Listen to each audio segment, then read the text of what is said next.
Hello and welcome back to A Shark's Perspective. I had the pleasure of speaking at a new conference for their inaugural event, Lead Generation World. They also asked me to podcast live from the halls. So earlier I released part 1 with the opening keynote, and now it's time for parts 2, 3, and 4 with people involved in the show as hosts and presenters. So during the week of the show, I caught up with the master host, Mike Ferree, the CEO and founder of Lead Generation World, a conference whose mission is to help companies and individuals navigate the lead generation ecosystem. Rich Kahn, the CEO and founder of Anura, a benchmark-setting ad fraud solution, and JT Benton, the founder and CEO of Workbook 6, a partner development firm for customer acquisition and engagement strategies.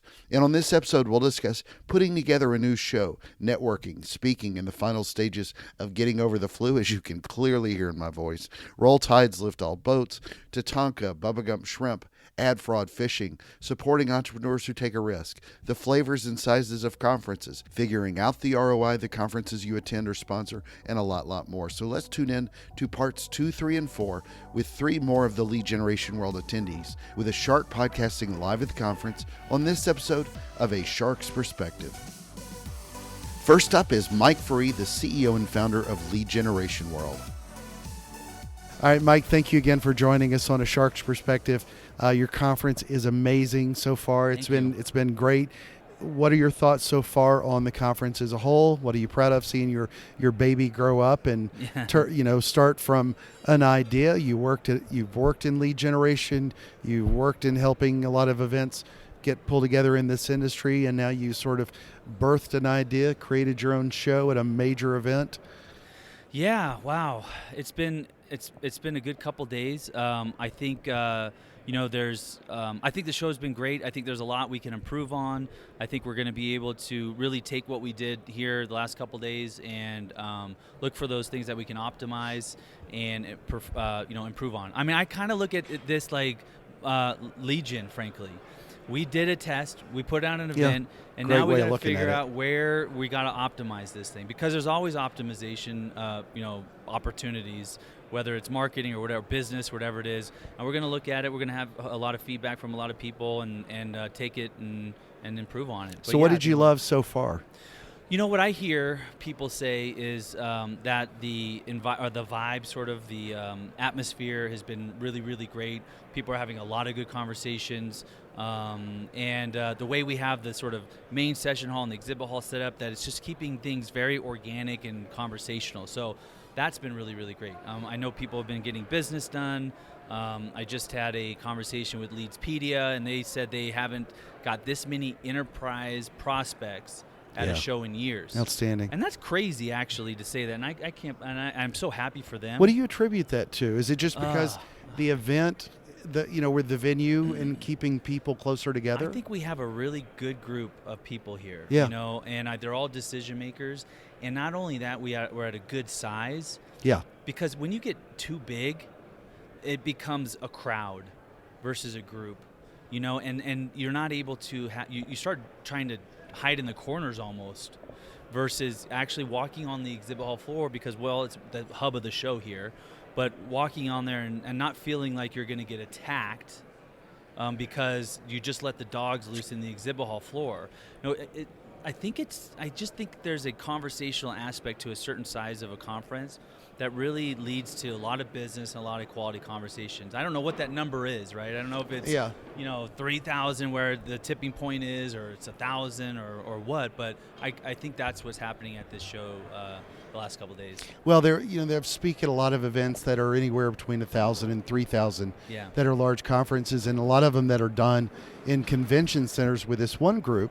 They're great. The experience is great, feels great. But I notice people in the hallways, they run into a lot of the same people that they run into at other shows, but they run into them in the hallway in between hundreds and hundreds of other people crowded in that same hallway. Yeah. So they don't really get a chance to network. And that's one of the reasons why I've always really liked, and that for speakers, it's great. Those are the ones where you get paid, where you got 100 or 200 people, because you can have an intimate conversation with it.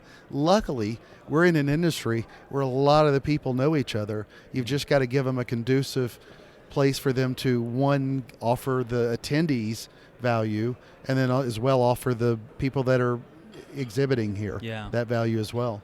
Yeah, I think so. I think I think when the people have an opportunity to really have a conversation and not be rushing across a hotel a half a mile away, thing to something else that they're trying to get to another meeting or whatever it is.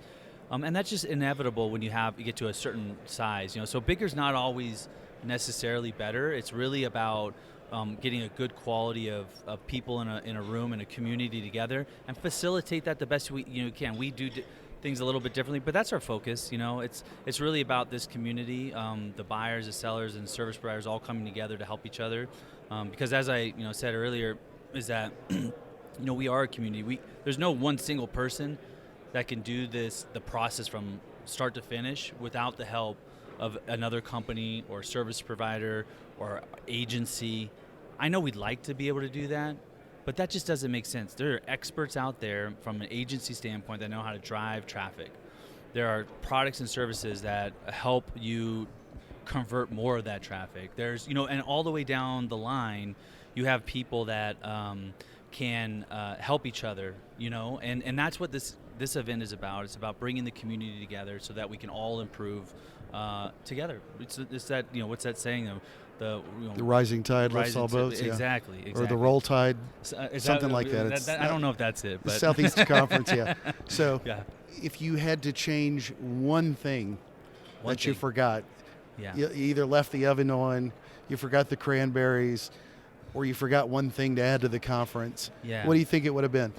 We probably didn't give you enough stage time. Thank you. I hear that so often. So often. We'll get you, as if you don't talk enough, right? It's a big you're welcome to all the attendees that don't have to hear me more than. Especially battling the flu and then getting you slides late. Thank you. Oh man, no worries. That was one of my resolutions for this year. What's that? To be on time? To be on time with I'm sorry.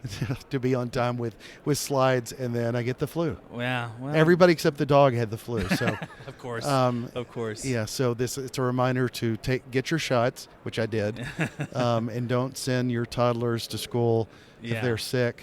Because it gets everybody else like me sick. Yeah, it's miserable. But no, there's a lot of things we're going to improve. I don't think there's one thing that I can think of at this very moment because it's been a whirlwind of a couple days. Oh God, yeah.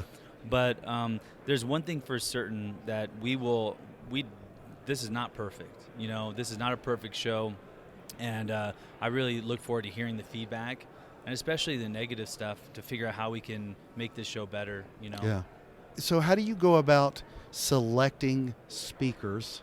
Yeah. I mean, obviously we knew you paid a lot of money to speak, right. So money I don't have. So, no, that's a fair point. There are a lot of speakers that do pay for those. Oh, really? Those sponsorship spots. I did not know this. That's a new revenue line for you. There you go. But how do you go about selecting speakers? For your inaugural event. I mean, so often that a lot of groups will put it on autopilot, but obviously. Oh man, it's so easy to do that too, yeah, right? Because exactly. you get all the speaker usual submissions, suspects. and you just plop them into an agenda, and you're done, right? Well, then it becomes the logo, and it doesn't matter who the person is. Yeah. And then that person has no speaking experience whatsoever. Yeah. They just happen to work for that agency. I'll tell you what, we certainly didn't master it with this event, and that is going to be probably on the top of the list of things. How do we continue to drive good content? Because we want actionable content. We want stuff that people are really going to get value out of, and that's tricky. That's really tricky to evaluate, at least initially, to know if a piece of content or a speaker is going to be great.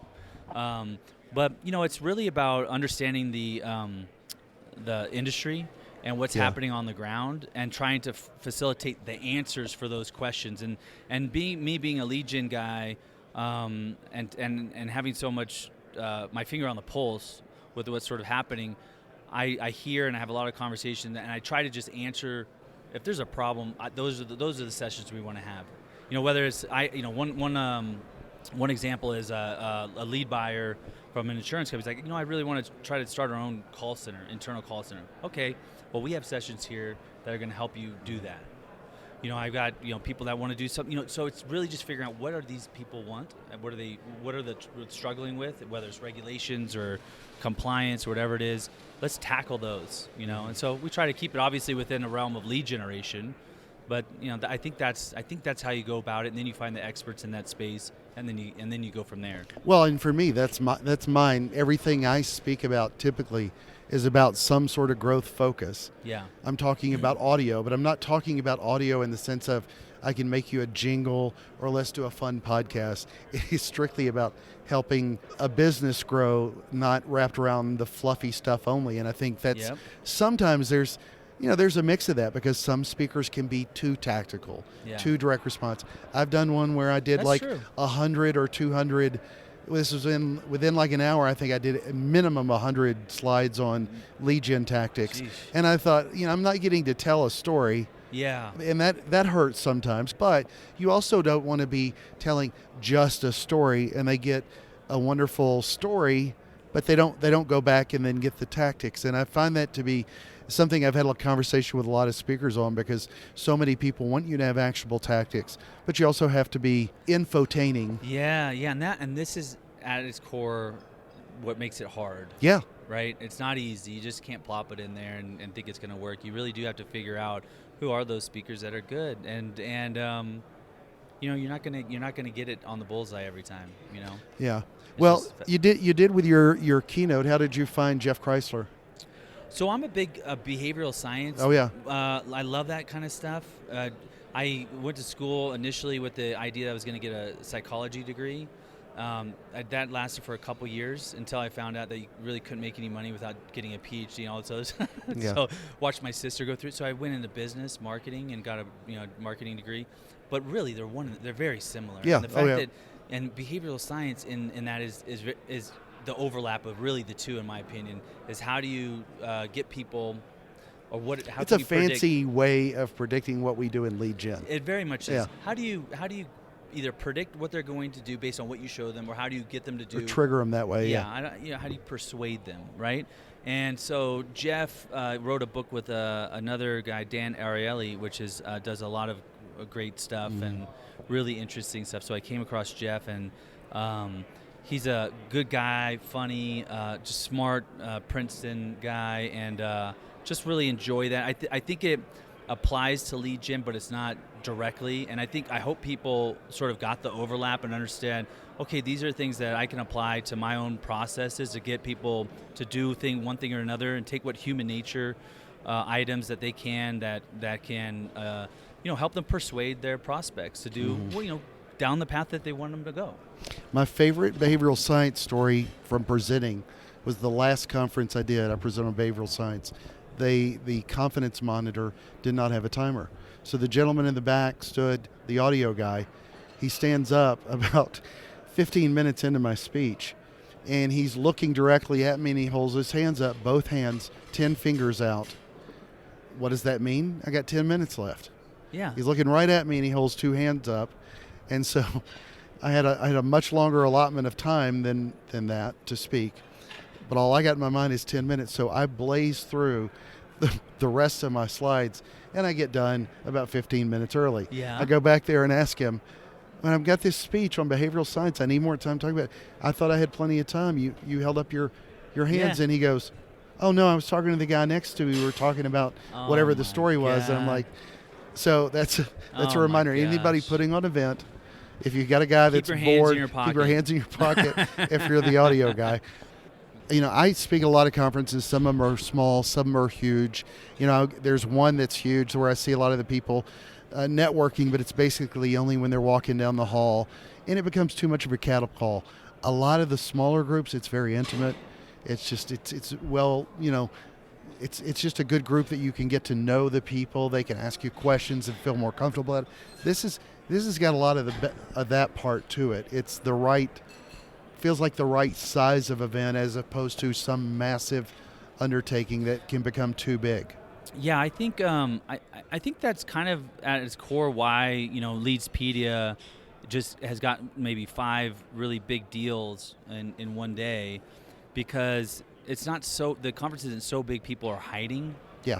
They walk around, they have quality conversations with people, they walk on the exhibit hall floor, and they just can have real conversations and really, get business done.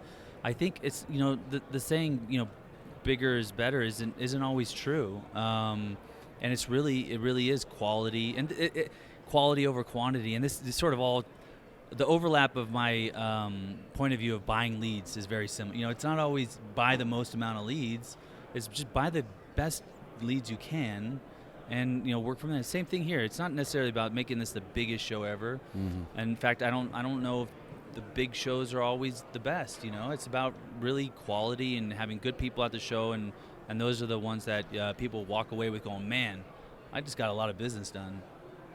Yeah, so 2020 Lead Generation World's in Denver. Then you're having the event later on in London. But 2021 Lead Generation World, where's that one going to be? Denver as well. Yeah, Denver so as we're well. going to be right back here. Going to roll the dice on that weather. We're going to roll it again. And, we're going to come back here. This is a great hotel. Oh, yeah. A good venue. And it's just as big as a convention center. Yeah. I mean, considering it's next door, this hotel's got amazing space. Yeah, and Denver's great. There's a lot of restaurants around here. We're not going to ever be in Las Vegas. It's just not what we want. Again, it goes back to the sort of the vibe and the atmosphere of the show.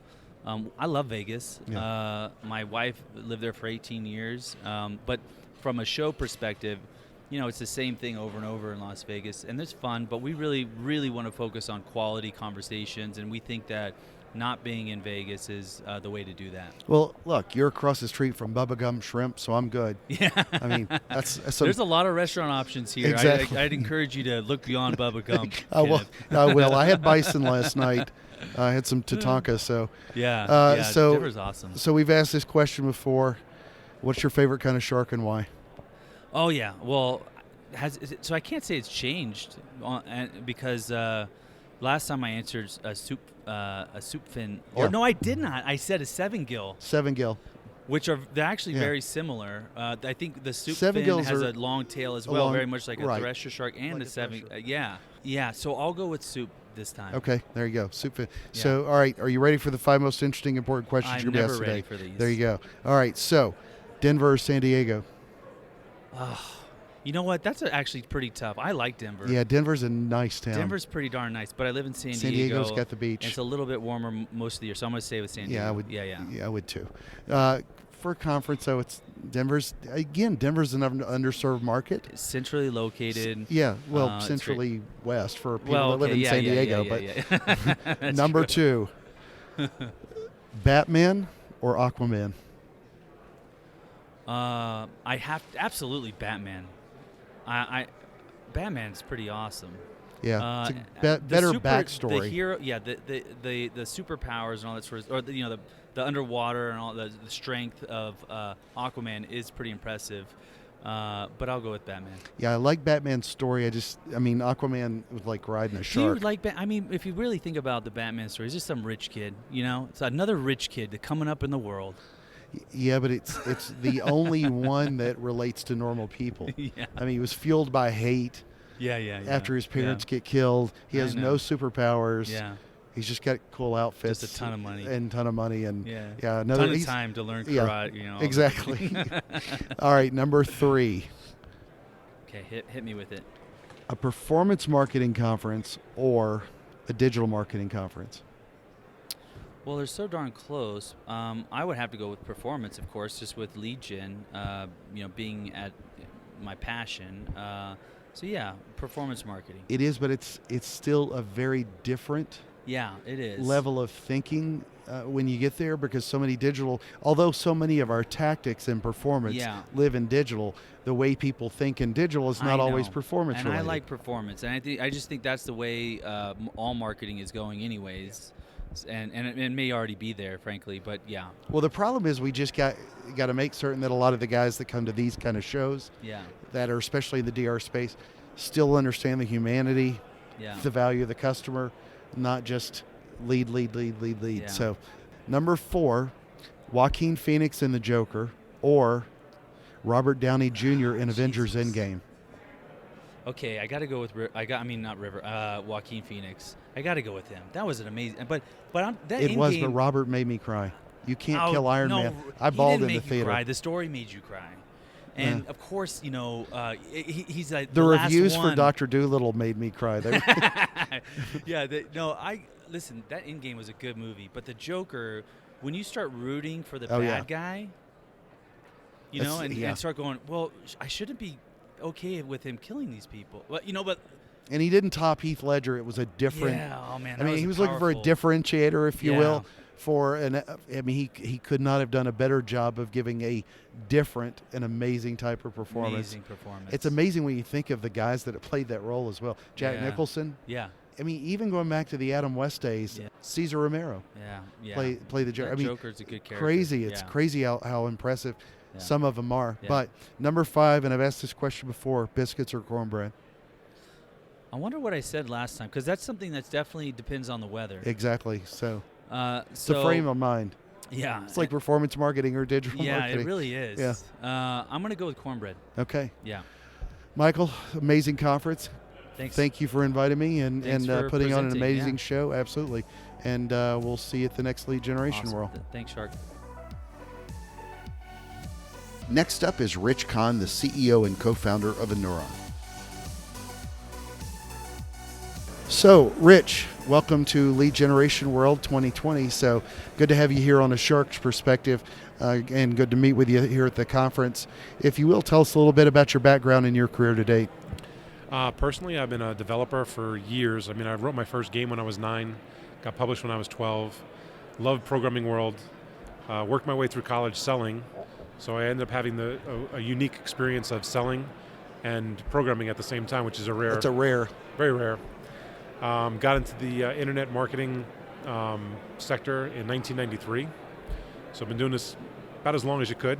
Yeah. And I've done all kinds of stuff and was buying traffic from people and had issues and decided to write my own software to solve the problem, and that's where I am today. So why not go into MarTech or something like that? That's generally the kind of, it seems to be more of a path, yeah. What our software is really focused on is ad fraud. So like performance-based marketers benefit greatly from our software. Companies like this, events like this where you talk about, everyone's here is a performance-based marketer. It's Right. all about the lead, generating that lead or e-commerce transaction. And it makes sense for us to help out and be here and be in front of the right people. So I speak at a lot of conferences in the marketing realm, and ad fraud's not talked about very often. I think there's a lot of confusion, and I like that you're speaking at this conference about ad fraud growing at an exponential rate. How does this affect your leads and your client? Kind of unpack what you're seeing as far as the state of the industry today. What are the things that you think we're hearing, marketers and advertisers in general are hearing, and then what is really going on? Well, you see a lot of people are talking about how fraud is declining, it's dropping, it's the tools in the marketplace are solving the problem, and I don't see that at all. I see quite the opposite. I see it's getting worse. In fact, Juniper Reports quoted this year it's supposed to be last year it's supposed to be a $43 billion problem, and that's a lot higher than the numbers that I've seen quoted before. So I pulled together some research from eMarketer, Juniper Research, and AdAge to try to find and pulled all the numbers of where, numbers quoted in a number of dollars spent in global marketing in the digital space, numbers quoted in ad fraud, and try to layer them together to find out, is it growing, or is it shrinking like everyone else says? And in the last 2 years, it's grown 200% year over year. So we went from about $6 billion, then went to $19 billion, and last year's I think it's $42 or $43 billion. Do you attribute that to the AI and automation more, or more sketchy networks out there?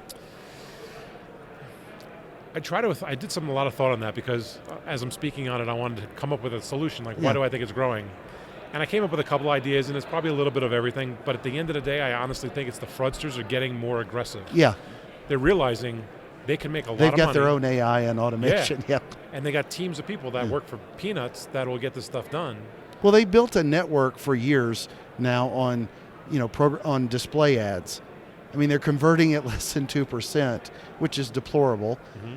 But we've gotten conditioned in the sense that 2% is okay, not literally okay, but the people that are sketchy are going to, as you said, they're going to get smarter, more deceitful and devious, if you will, and you're trying to figure out a new mousetrap. And you're looking at it from a standpoint, you got the buyer, the one paying for it, is kind of gotten used to what they get. Yeah, exactly. No matter what tool they put in place, no matter what they do, they get a certain level and they're just accepting, saying this is what the status quo is.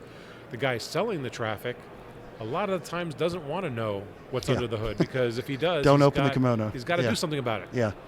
And that's a big problem, because again, I talk to people all the time, and some people are like, well, so far I have no real big complaints.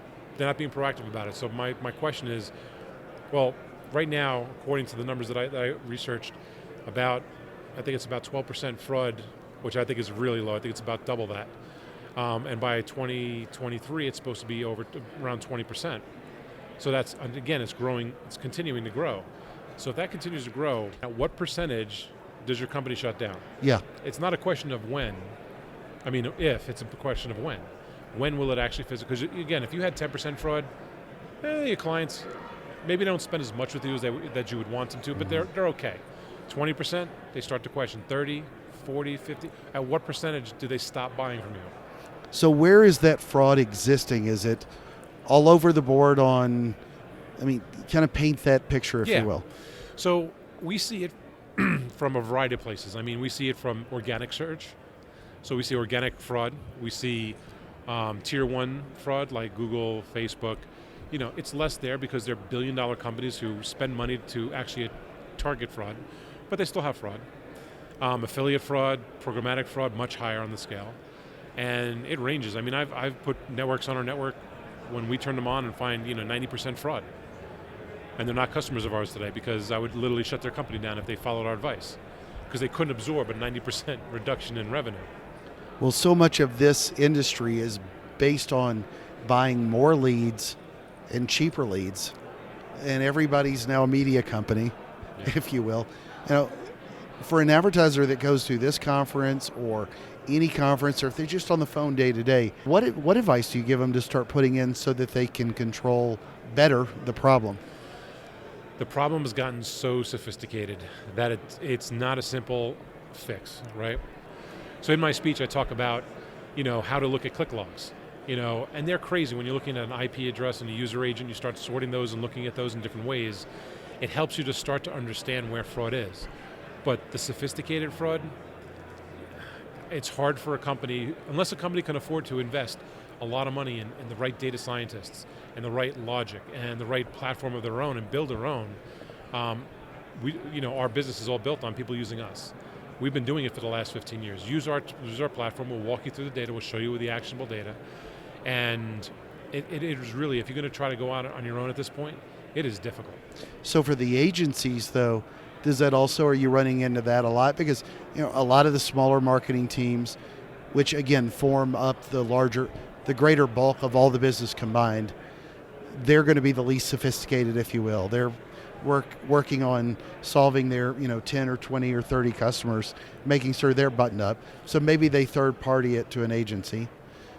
A lot of the agencies are not all created equal, so many of them aren't sophisticated enough as well either.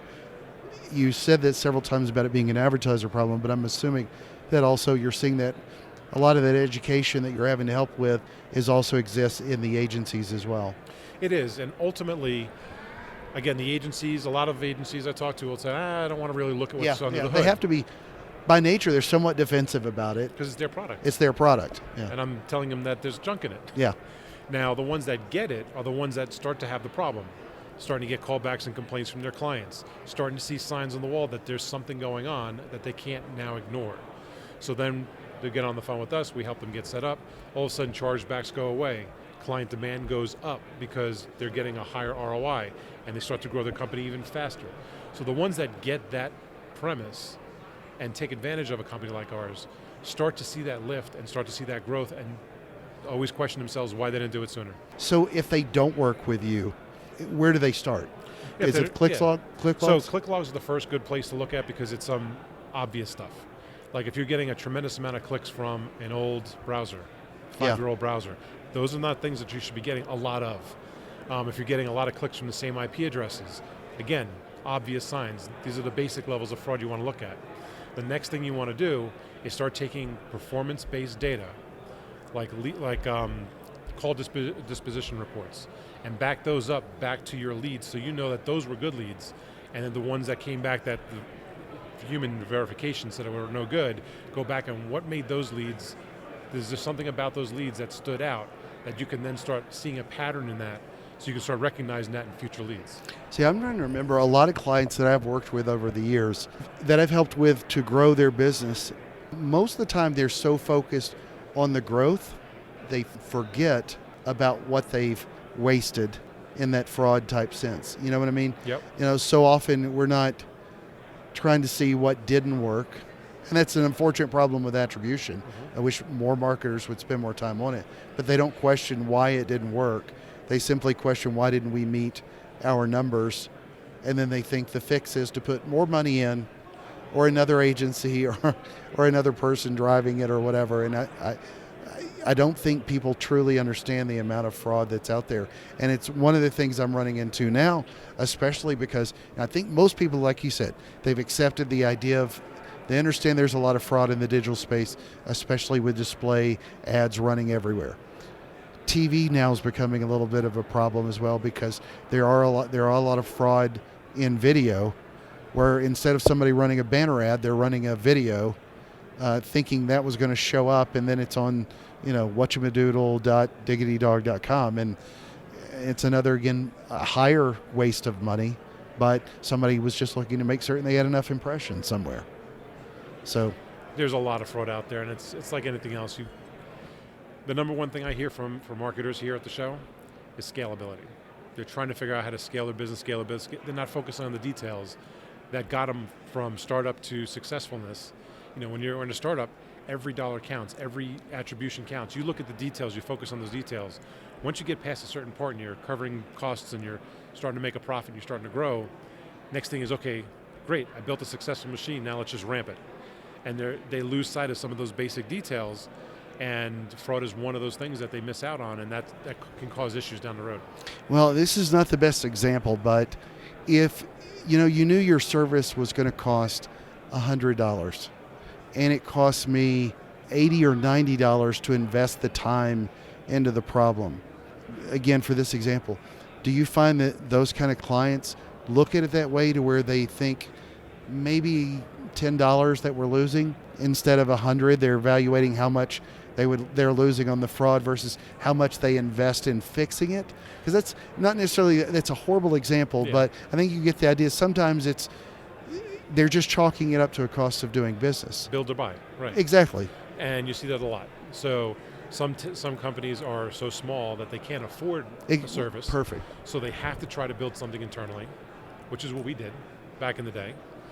Other companies are so big that they have the resources that they can dump a ton of money, even if it's a lot more money to do it, to build it than to buy it.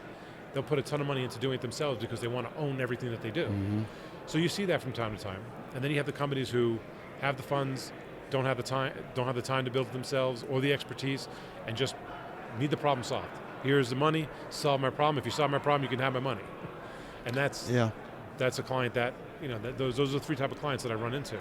So with the technology going forward, and with the AI and automation that's propelling this so much faster, if you could wave your crystal ball, if you were an advertiser, and we knew we didn't want your service, what's the fix for this? I mean, what is going to fix it to where companies don't need you? Now, that toothpaste is out of the tube. You'll be in business for many, many years to come. But what would fix this? Because there's no way to get rid of all the sketchy con artists out there. There's no silver bullet. There's, for example, we found a bug in Chrome that allows people physically to commit fraud and be untraced. We've reported it to Google, hasn't been fixed. They don't consider it a serious enough bug to actually put time behind it and fix it. That's one aspect that we found that I don't think anybody else has found yet, but how many of those little things do the the fraudsters focus on to take advantage of you? So maybe there's an old browser that's got a loophole. They'll take advantage of that loophole as long as that browser is still a prominent browser in the marketplace. Usually the next browser knocks out the little loophole that they have, and they can't take advantage of that. But how many of those exist through the marketplace that they're able to take advantage of? Sure. So as a silver bullet, if I had to say, if somebody wasn't using a company to help them solve fraud, it really comes down to micromanaging every aspect of your campaign internally. Trusting yourself to do it, looking at the data, looking at the performance data, because at the end of the day, better attribution. follow the money, right? Yeah. Where's the real money being made? That's not being charged back, that's not coming back as a problem. Go back, that's the traffic you want more of, and the traffic that doesn't meet that criteria, you want less of. So you're part of Leads Council. You got a mutual friend, Rob, that runs the show there. Talk about another component of this is also compliance issues. I mean, we know what people can lose if they're not watching the money closely enough, Mm-hmm. but what about also how it runs into TCPA and other things like that? I mean, you're still on the hook for fraud. If it's your fault as an advertiser or as a brand, and you run into something caused by, I mean, good luck going after the sketchy guy. You're not going to get You're them. not going to get them, but you're on the hook. I mean, is that part of the conversations you run into a lot today as well? What happens is, give you an example how ad fraud affects TCPA compliance. In the lead space, since this is where we're at right now, you talk about a fraudster coming along using a human to take stolen information, fill out a form, check the TCPA compliancy box, and off they go.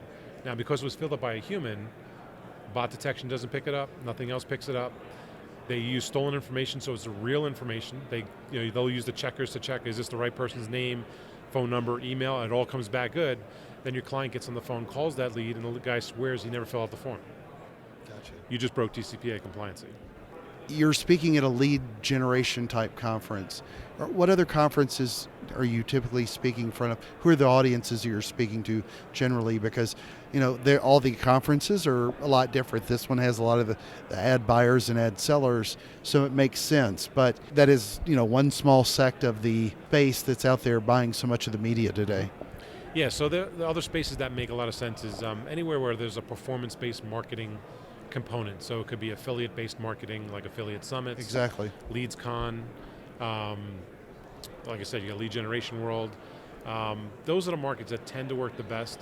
I also like the ones where they're heavy on the buyer side, because at the end of the day, they're the ones paying for it. Right. They care more about it than let's just call it the average, marketing agency. Sure. The marketing agency is there to spend the money. They got a budget, they got to spend it, because if they don't spend it, they don't get it next time. So their job is to spend that money, and sometimes they start buying places that don't have the best of traffic, and you end up with an issue. Where the buyer, he's the one ultimately paying for that fraud. He cares more to make sure that it's clean than anything else. So whenever there's a great, like a buyer summit or a place where there's a lot of brands that are showing up, it's a great place for us to be as well. So how does this appeal to the person that's not necessarily looking at the logs, but somebody higher up on the food chain who may hear you here? He's got to go tell, or she's got to go tell their teams. I just listened to Rich give this presentation. We probably have a fraud problem. What do we need to know about it? I mean, how do you sort of give advice to help those teams start prepping that conversation? The biggest thing that I ask them first off is, what are they doing internally to solve fraud? Yeah. And when they say nothing, yeah. I go, do you understand that there's a fraud problem in this digital marketing space? And they all say yes. So my next question is, okay, what do you plan on doing about it this year? Because obviously there's a fraud problem. You're not doing anything about it, and you should be doing something about it. So where are you starting? What do you plan on doing? And like I said, probably the biggest advice if they're performance-based is tie that performance-based data back to what's actually going on to try to identify good sources and bad. But ultimately, you've got to come up with a game plan internally, because I've seen a number of companies go under because of fraud. Yeah, it's pathetic. It just got to a point where the fraudsters realized they were a target. They weren't doing anything about it. They just racked up the fraud until the clients went away. Rich, you live not far from the East Coast waters. You're on a shark's perspective. I ask this of all my guests. What is your favorite kind of shark and why?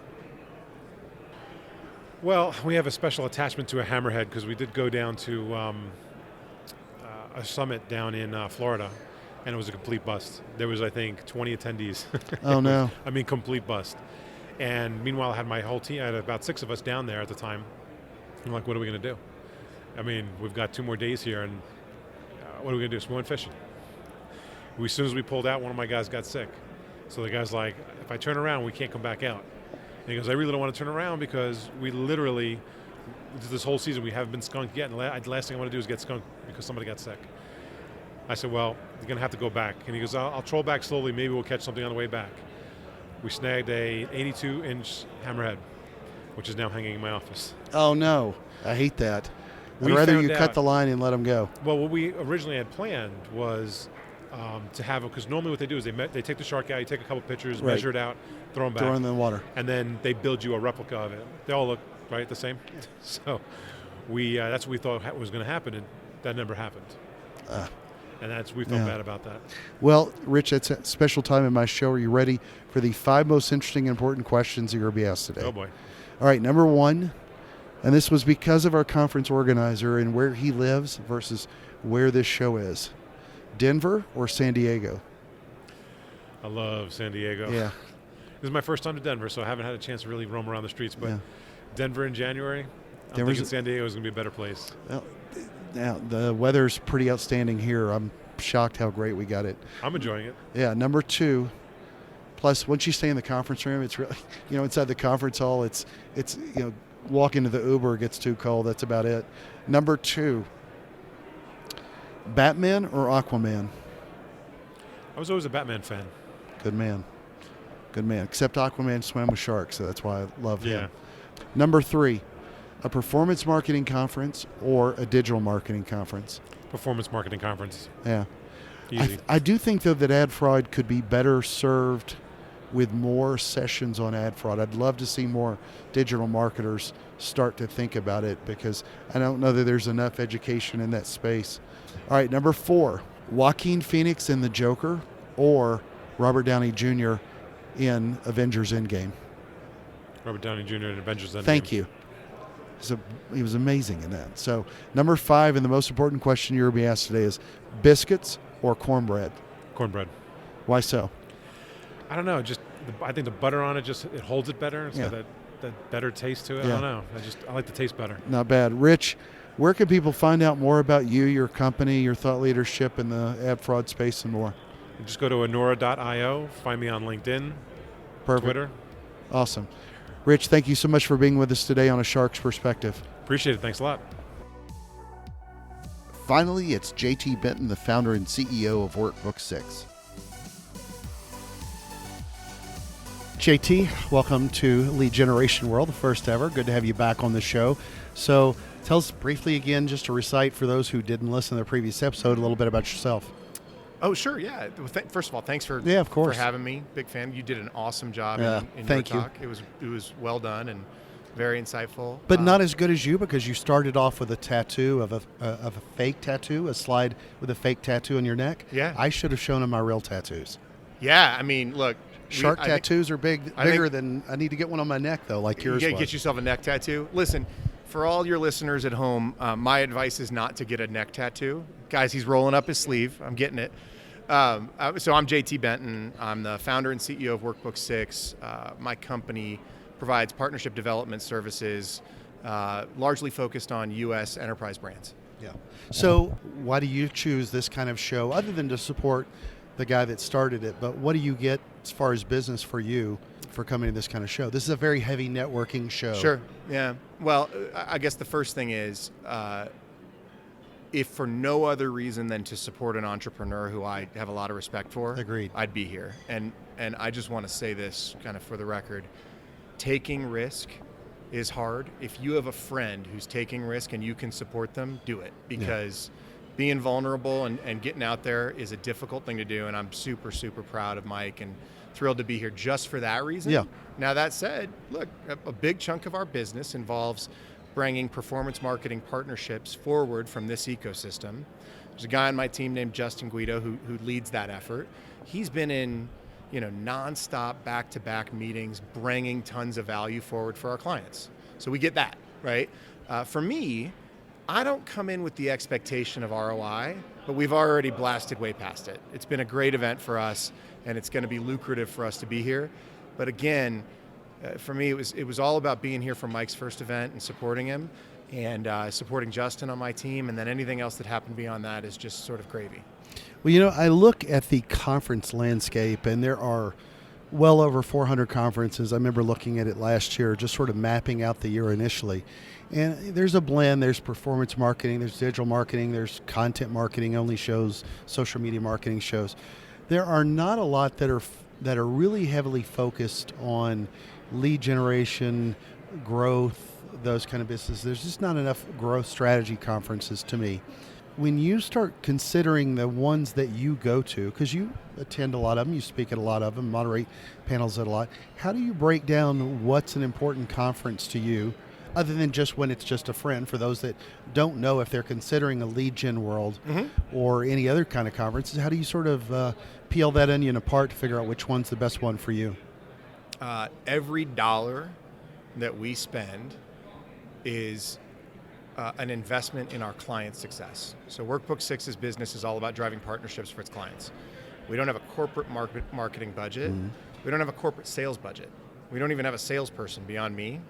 And more often than not, we're not selling at these events as much as we are developing business. So I am 100% focused when I underwrite the expense of attending a conference, whether that's opportunity cost and effort or actual travel and attendance and registration and that sort of thing. 100% focused on how much value I think I can drive for our clients. And, just to be really specific, that means how many scalable partnership opportunities I can bring to our growing network of clients. So a lot of the partners and vendors that I've spoken to here, they talk about what they got out of the show. Do you find that you get more out of you're in a partner relationship business.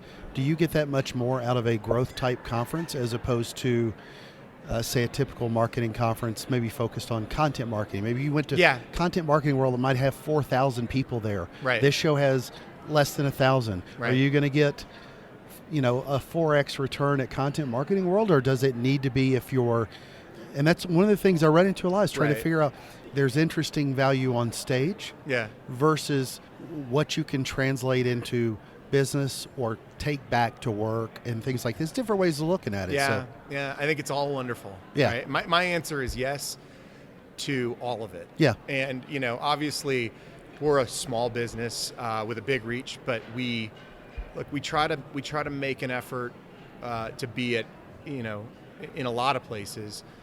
What's so great about this ecosystem for me is I came up in it, and so I get to see a lot of my friends and keep them appraised of what's going on in our business, because we've just grown like a weed, and it's fun to tell those stories and also to celebrate their successes, see some great friends and that sort of thing. But also, look, there's just a lot of commercial value for our clients in these rooms. That said, the more sort of broad, higher attended, or higher attendance marketing and digital content and those sorts of things, conferences are great opportunities to learn, right? It's not something I get to do a lot, is to sit in and hear content from folks I don't know. It gives you an opportunity to broaden the network. Look, there are lots of kinds of entrepreneurs. I am not one who says, okay, we spent X number of dollars this month, and I'm watching that return come in over the following months, and I'm making sharpened pencil decisions. I am one who's saying, are we getting our message and our just good energy, right, our love, out into the ecosystem as broadly as we can? Because I just kind of fundamentally believe that if you push it out, it'll come back, but it'll happen in sort of an undisclosed timeline.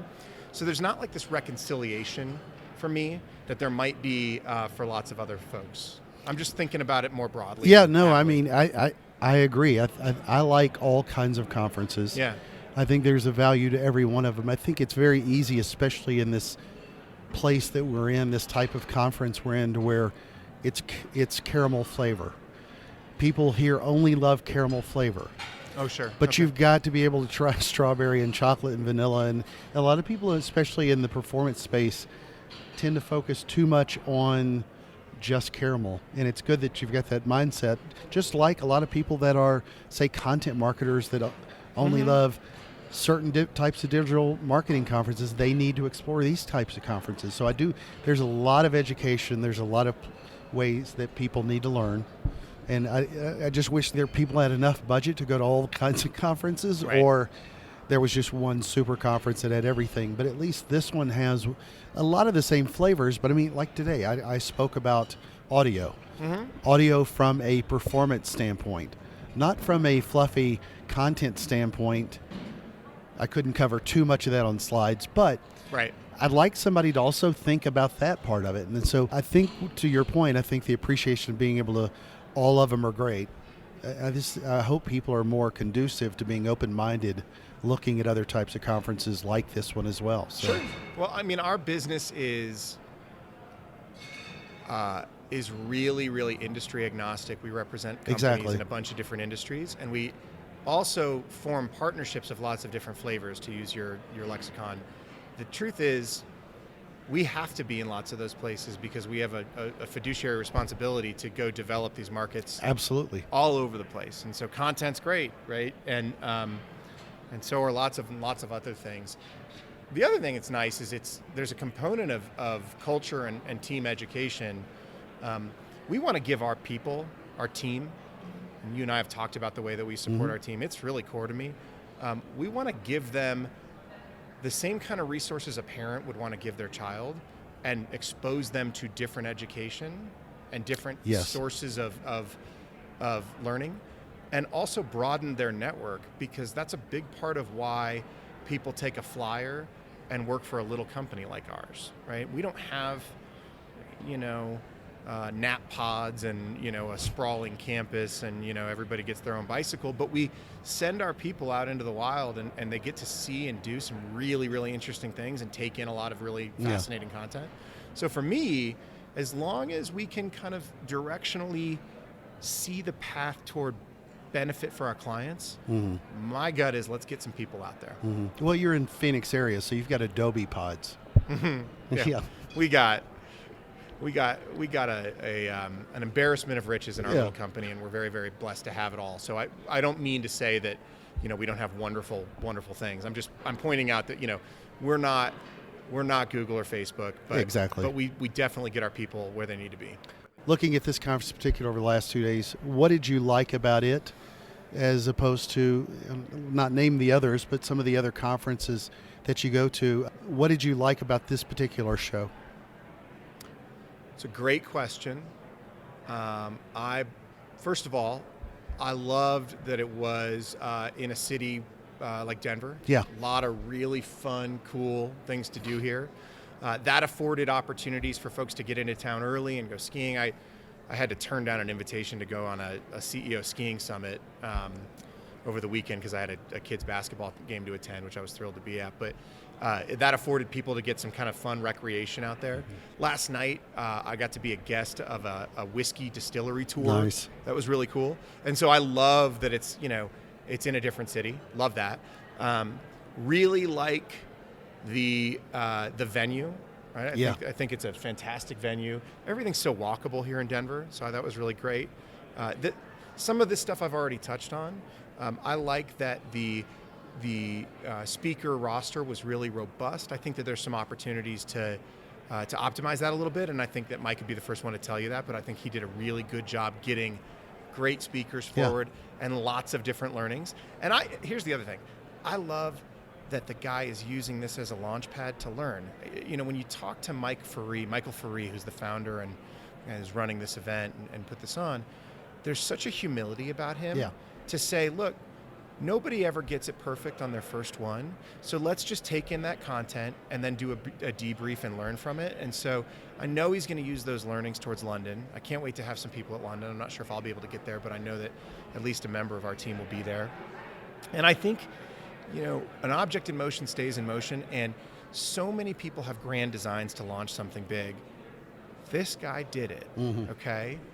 And that takes nothing away from other industry conferences that we have great partnerships with, but just the spirit of entrepreneurship at this event is wonderful. The early stage of it is wonderful. It's just a nice vibe. It's a great cultural feeling. Yeah, I couldn't agree more. It's an amazing venue, and it's got all it's a massive hotel next to the convention center, but it feels like you're at the convention center. Yeah. It's so, the types of people now that you're working with in partnerships that consider these kind of conferences, a lot of them are large corporations that you work with, but are you seeing a big influx of entrepreneurs? You brought that term up a couple of times. Are you seeing a massive number of entrepreneurs that are reaching out to you now? Yeah, and I love it. We don't always get to work with them as clients. We can Yeah. often work with them as partners. We can often leverage the very, very large enterprises we work with and their reach to be able to kind of be a rising tide for those entrepreneurs. Look, it is scary as hell Yeah. to go start your own company. Even if you've got a great idea, there's doubt, there's financial considerations, there's opportunity cost. So I always love when other entrepreneurs reach out, because I just want to do 'Cause you are everything I one. can. Yeah, I am one, and I have empathy for that. I've walked a mile in their shoes, and I want to support them. Right, the community aspect of that is a really, really wonderful thing. Mm-hmm. We're here to support each other. So what would you like to see different about this event? I want to see Mike and his team take the results of this show and make more of the good happen and less of the things that they were less happy with, and I just want to support that process. Yeah. I know they'll figure it out. Yeah, for anybody putting together a conference, it's hard enough. I mean, I don't think nearly enough people. It's hard enough being the entrepreneur and trying to figure out how to finance this stuff and do everything else behind it. Totally. The sausage making process of when the attendees walk in the door, though, trying to line up the sound to be correct, the lighting, the tables, the chairs, where does everybody mingle in between and have the opportunity to network? It's not just something that happens by default.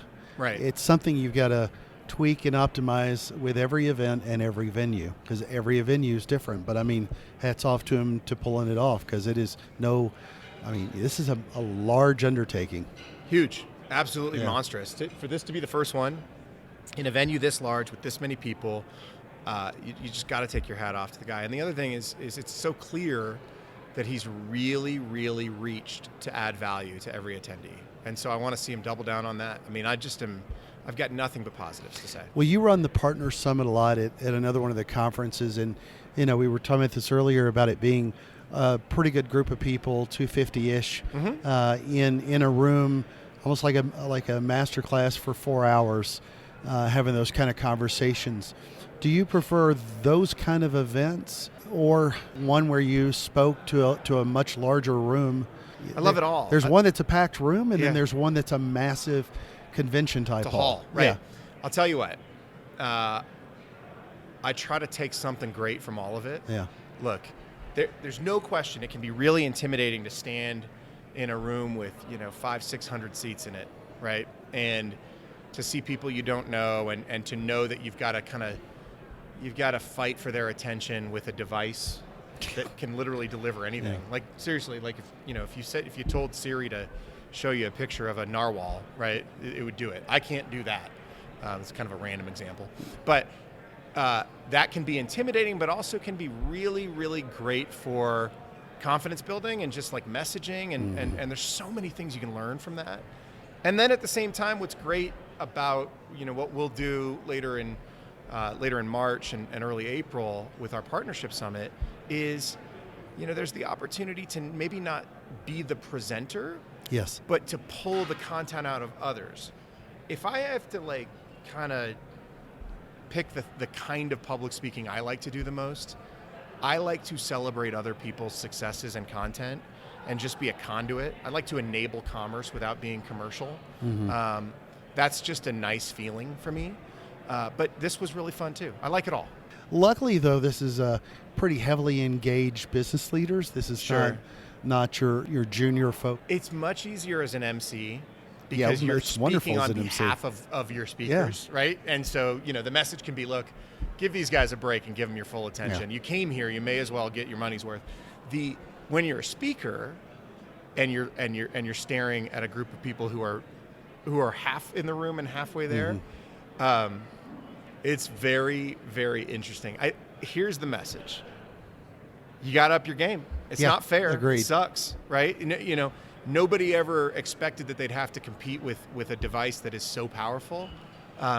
They are double-edged swords. As a parent, I worry about this all the time. But if you want people to pay attention to you, you got to bring a bigger energy and more valuable content than you plan to, or than you have before.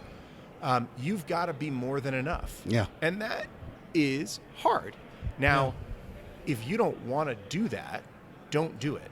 The last thing you could ever do is build an adversarial relationship or Exactly, intense relationship yeah. with your audience. Because I've seen that too. I've seen people go like, hey, listen, I'm up here. I want your attention. I deserve that. Well, no one's going to pay attention to you then. So it's like, it's kind of like, you know. I'll give you an example. Yeah. I talked about it on stage because it came from a conversation I had with Tom Webster when he was talking about audio and podcasting. Yeah. Today, you're competing if you're doing podcasting. It used to be it was okay. It was just two white guys talking about routers, you know, and Yeah, that and people sure. and a few nerds would listen. Yeah. Now they're not. You know, you're not competing if you're in the tire industry, is what he said, against other people in the tire industry. No, that's right. You're competing against Joe Rogan, Yeah. regardless what industry. And so you've got to step up your game, Yeah. or it's they want to watch Netflix, so you got to produce better content. It's all right. So look, it's you're totally right, and maybe it's not for everybody, right? Because some faction of the audience is just not going to be with you. Yeah. They're just not going to focus, and you can't take it personally. You got to believe in what you're building and what you're talking about, and speak to the people with whom there is, or for whom there is value. But there are some tricks, right? Like, Yeah, agreed. A minute ago, and I'm not saying I do this better than anybody, but I ask people to interact with me during the show, during the event, and during my talks. And the reason I do that is not for any other reason than I need to pull them, right? Those are like trial closes in a sales process. You've got to like get people to engage, right? You know, a lecturer Exactly. is not going to be as popular as a call and response kind of deal. Now there's risk there, right? It's just, if you want engagement, you've got to engage. And if you want engagement, you've got to create content that people want. And sometimes it doesn't work. Sometimes it feels awkward and vulnerable, but I have a personality that, you know, I feel good getting up there, and I don't hold myself accountable if it flops. And that's kind of part of it too. Well, I don't know if you remember this before, but I'm going to ask you some of the same questions. Oh, here we go. And some of them are the same questions that I've asked everybody All right. while live at Lead Generation Let's do World. it. So, do you remember what your favorite kind of shark is and why? I think I do. I think I remember yours. My favorite kind of shark is actually a specific shark. I have a home in Nova Scotia. My kids sail in Mahone Bay, and Mahone Bay is home to Hilton, or at least she was there last summer. And so we're pulling for Hilton. As long as she doesn't eat in any of those sailboats, we're really pulling for Hilton. What I said last time was just awful. So, you know, if you want to remind the audience of what I said, it's fine. But I feel badly about it. Yeah, I'm a fisherman. Yeah. So I said, whichever one's on my line. Yeah. And old Shark over here, he Yeah. didn't like that. No, I even used a hook as a reference, and I had to back it up immediately. Yeah. So Yeah. I got upset yesterday when somebody was talking about hook and a hammerhead. And I was like, no, let it go. I get it. But, all right, so 5 most interesting questions you're going to be asked today. Number 1. So this is based on where Mike's from and where the conference is, because we're doing this conference in January. He's from San Diego, but we're having it in Denver, where we turned out to have amazing weather. Yeah. But Denver or San Diego? You know what? It's all about the people. I think they did great in Denver. I think San Diego would be a lot of fun too. You want a binary, like. I want a binary. Which know what? city you prefer? We're wrapping up Denver, so Denver. Okay, sounds good. Number 2, Yeah. Batman or Aquaman? Batman. Number 3, a performance marketing conference or a digital marketing conference? Look, marketing is about investing toward some end goal, right?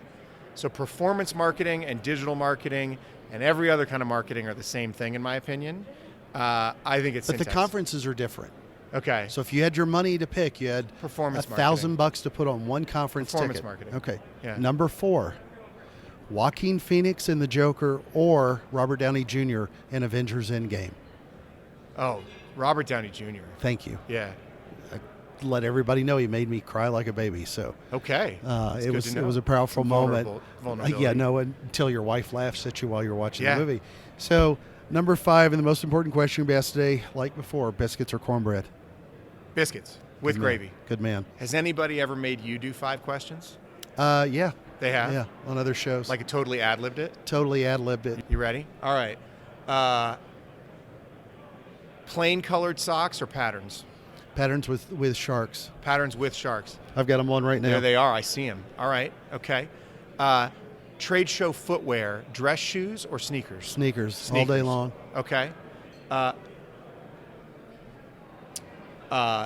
In a high-rise hotel. Oh, by the way, I wore my new Vans. Yeah, I saw that them. are sharks. Those are hot. Yeah. Fly. All right, cool. I like that. I'm only 2 in and I'm already blanking. We're going to keep going here. Okay. Do you prefer to be cold or hot? Hot. Give me the summer all day long. Summer all day long. Sushi or cooked fish? I had some damn good sushi 2 weeks ago, and I had good fish last week. Damn good sushi's hard to beat. Damn good sushi's hard to beat. All right. Let's come up with one last one here. Number 5's the big one. You got 5 is the big one. Something impressive. Okay, so it's biscuits, right? You're a biscuit man. You going butter and honey or gravy? Oh, gravy. All right. You heard it from the shark. My great aunt's gravy, and she owned a diner and used to smoke, and I'm sure that secret ingredient was ashes. Was the 6 inches of ashes hanging off the cigarette. I love it.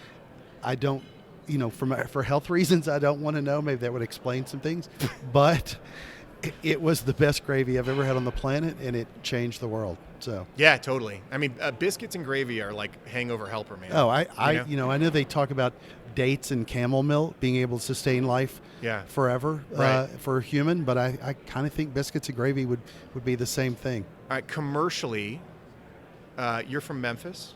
No, but I live there. Sorry, you live in Memphis. Yeah. Who's got the best biscuits and gravy in Memphis?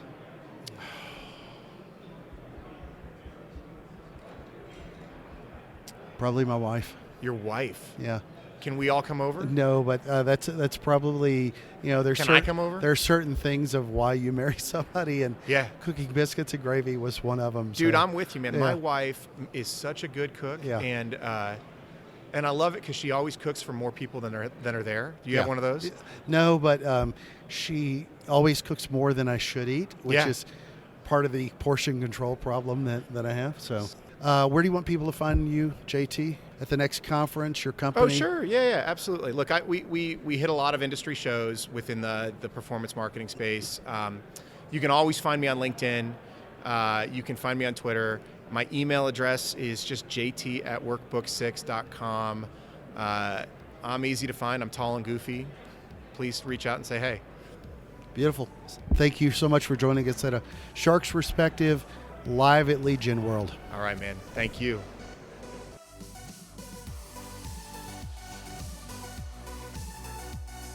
So there were my conversations with Mike Ferree, the CEO and founder of Lead Generation World, Rich Kahn, the CEO and co-founder of Anura, and JT Benton, the founder and CEO of Workbook 6. Let's take a look at 3 key takeaways from my conversation with them. First, I asked Mike about what he wants to do next and change with his event. Again, it's the first one, and as he said, no one gets it right the first time. Now, whether that's true or not, to me, it's more important for any big show, big or small, to continuously improve. Too many conference shows and series, like other businesses, put it on autopilot and don't do anything to really improve and evolve. Remember that especially with conferences, that people have choices and a lot of them. So be humble enough to be able to change. But kudos to the organizer for starting his own event and pulling off a pretty impressive one at that. Well done. Second, ad fraud is still such a big problem, but it's becoming so much more sophisticated to find all the bad actors. Rich brought up having the right data scientists to look at it, but it goes way beyond that. The bigger problem to me, sadly, is the fact that we've discounted this to the point where it's somewhat accepted. Agencies way too often buy in places to get reach and impressions still instead of on quality networks because it's the easier solution to them. Many marketers and advertisers don't look deeply enough at this, and others stick their heads in the sand because either they don't know or don't want to invest the time looking at it. All of this need to look more deeply into this because money is being wasted on fraud. Third, JT said something that really helped me frame my appreciation for the types of conferences, or rather the sizes of those, that you can and should consider. I use the ice cream flavor as reference. My point simply is that you've got to try other flavors. You can't just stick with the same thing over and over and over. And don't necessarily think of the biggest conferences as the best, nor the smallest as the worst or least informative. You'll get something out of a lot of different flavors, but you've got to be curious and try more. Got a question? Send me an email to kenneth@asharksperspective.com. Thank you again for the privilege of your time. It's time to grow your business, and it's time for you to join us on the next episode of A Shark's Perspective.